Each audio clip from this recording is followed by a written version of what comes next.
Kata Allah, lihat baik-baik. Saat nanti semua orang merasakan gempa yang dahsyat pun menjadikan bangunan tinggi jatuh ke bawah dianggap biasa.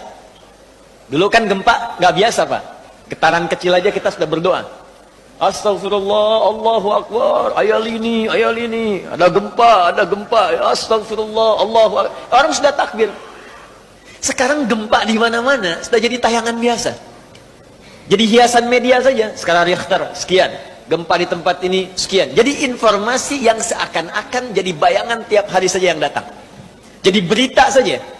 Kata Allah, kalau nanti gempa dahsyat pun sudah tidak dianggap dan hanya sekedar berita lewat saja, maka aku akan turunkan satu gempa yang menjadikan bukan yang tinggi turun ke bawah, tapi yang di bawah naik ke atas semua.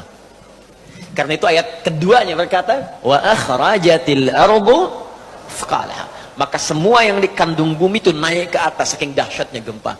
Baru semua manusia merasa heran. Wa qalal insanu mala. Ini ada apa ya? Kamu kemana aja kemarin?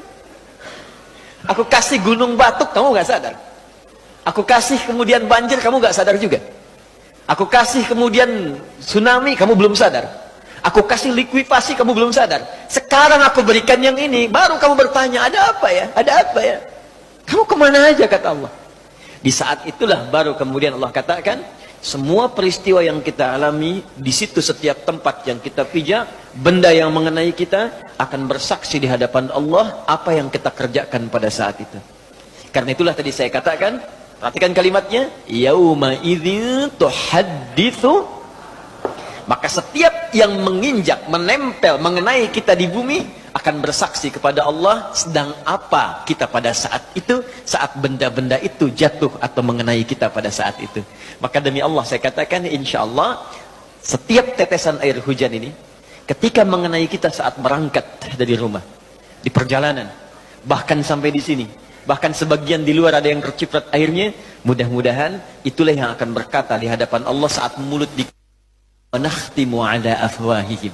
Saat itulah dia akan berkata, ya Allah, saya menjadi saksi bagi si fulan di hari A jam sekian, saat yang lain mengejar dunia dan rileks dalam urusan dunianya, ada yang liburan, ada yang refreshing, ada yang datang kemana, si fulan ini aku kenai saat dia ingin mendekat dan berubah menjadi lebih baik di hadapanmu, datang ke Nurul Hidayah untuk mengaji. Ya.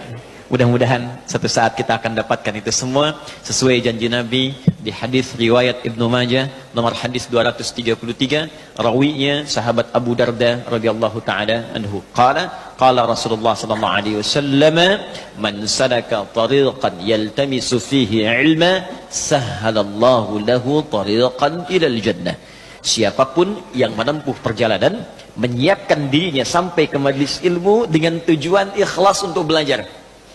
Awas, tujuannya bukan lihat ustadznya, tujuannya bukan update status, tujuannya ikhlas belajar walaupun sedikit yang dia dapatkan.